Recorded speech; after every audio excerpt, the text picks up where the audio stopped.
Bet horse racing on DRF Bets. We'll match your first deposit of $200. Get free expert picks and past performances, plus weekly cash back.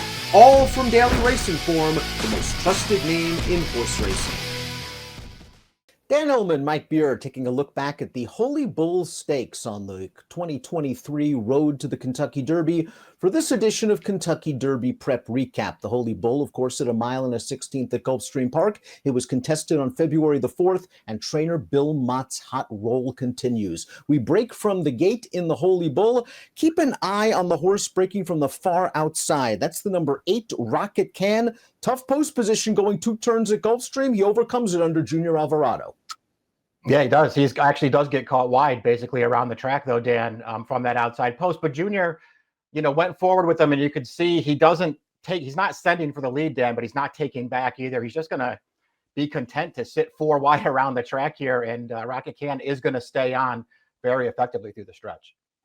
Meanwhile, we have a couple of long shots pushing the early pace. Mr. Bob was able to clear to the lead without much of an issue. West Coast Cowboy, who went off at 58-1, is riding the pocket in second. Legacy Isle, who had finished first in all of his prior races, he was disqualified in his most recent start, is in a comfortable spot sitting off of them. Yeah, I don't think you can complain too much about the trip Legacy Isle pulls here. He is, about 3 wide around the track also. He's a horse who I was a little surprised, Dan, they didn't try for the lead with him here, because I felt like he could have made it, and they elected to sit off of this other horse. The trip works out for him, and you can see here around the second turn, Rocket Can's going to come to challenge him on the outside, and Legacy Isle, he's just no match. Meanwhile, the favorite, the number 4, Cyclone Mischief, who's in between horses in 5th, seemed like he was in a very good position, and all of a sudden just came up very empty. He was coming into this race off of a big figure allowance win, but Rocket Can is now extending, and this horse, Cyclone Mischief, cannot keep up and is actually losing ground. Yeah, he can't go around the final turn. He did, race in and among horses for a long way, but I agree with you. I felt like he was in a good position for the most part. He just doesn't fire at all from outside the quarter pole and down to the wire. I guess it's at least worth keeping in mind with him, Dan. His big win in his prior start here at Gulfstream came when they put Lasix on, and he won for fun with a 90 buyer. Lasix had to come off here, and this horse was terrible.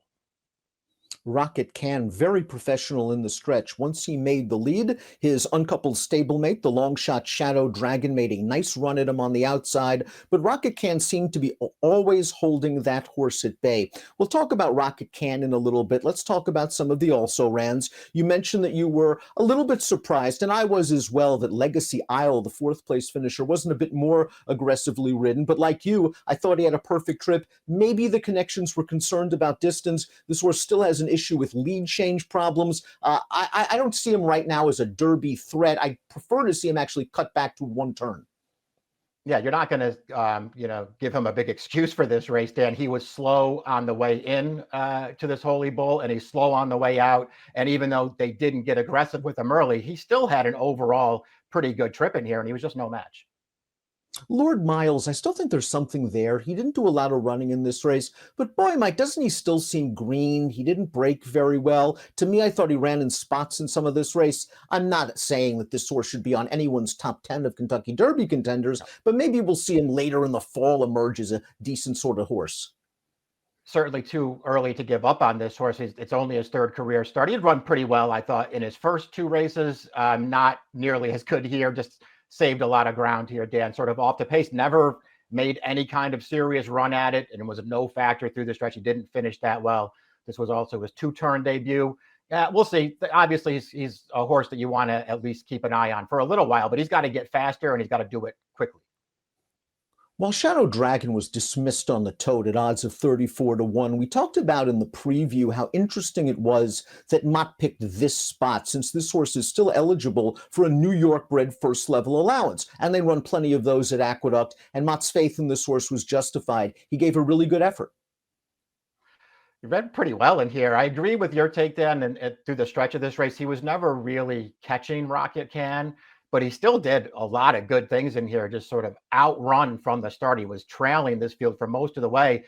And, you can go back and pull that replay. You did not see a bunch of horses closing ground in this race, Dan, but Shadow Dragon made up a lot of it.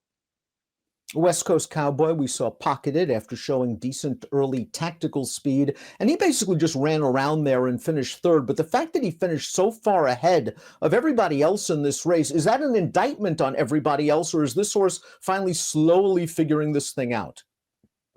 Yeah, no, I mean, listen, maybe both could be true. This wasn't a strong race on the way in. It's not a strong race on the way out. Rocket Can, who won it, had earned an 82 buyer, Dan, in his final start as a 2-year-old, finishing second. He earned an 82 winning this race.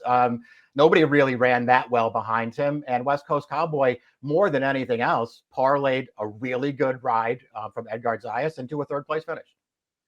Let's take a look at the winner. Rocket Can, a gray son of perennial champion sire Into Mischief out of the Tappet mare Tension, herself a half-sister to graded stakes place dirt router Tiz Midnight. The second dam, you remember her, Tough Tiz's sis. She was a multiple grade 1 winner, so there's plenty of distance here. This horse was a $245,000 buyback as a yearling.